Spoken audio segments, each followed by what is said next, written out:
So this is how you can make a commercial at home look like this.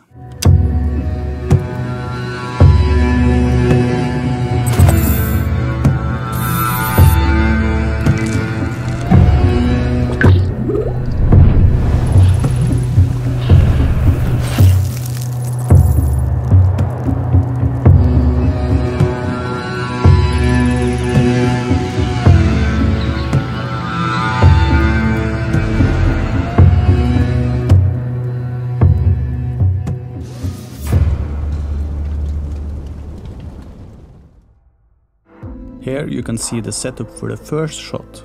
I used a Godox SL60 with a strip box together with a smaller aperture light to light the bottles on the side and back, and for the label I used a Godox VL150 with a snoot.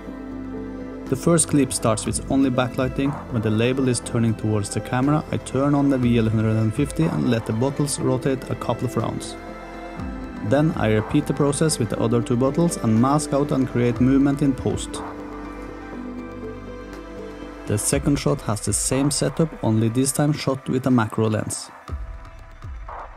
Third shot is stop motion, where I take a picture, then twist the bottle cap, another picture and so on.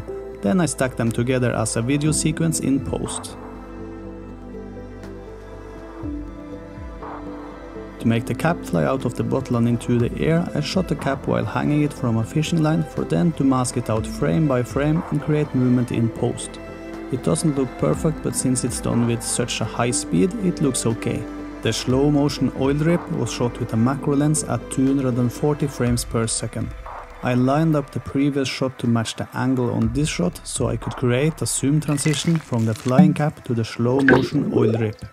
For this one, I used a motorized slider, reversing the clip in post and adding a speed ramp for then to transition to the next clip, which is a drone shot where I basically found a nice spot in the woods with an opening between the trees, positioning the camera from a top-down angle and going straight up until I had a good overview of the woods. I also walked through the woods with a gimbal to add to the drone shot, using this hole in a fallen tree to transition to the next clip, which, since I don't live in Antarctica, is a clip which I got from the stock library at Storyblocks. The same with the clip in the jungle. And lastly, the ending shot is shot on a slider where I tried to do a nice overview of all the bottles, matching the scents with different props. And just a last tip, if you are wondering how I was able to go from this look to this, it was by adding an effect from a plugin called M-Flare by Motion VFX. This required me to do a whole lot of masking, since it wouldn't look good if the effect affected the bottles as well, so I basically had to do 2 or more layers on each clip, masking out the bottles and using only this effect on the bottom layer. I hope you enjoyed that little sequence and got some tips and inspiration from the behind the scenes. If you have any questions, feel free to drop them below, and if you would like me to make more content like this, please subscribe, like and interact. That way you help this channel grow and don't miss any upcoming videos in the future.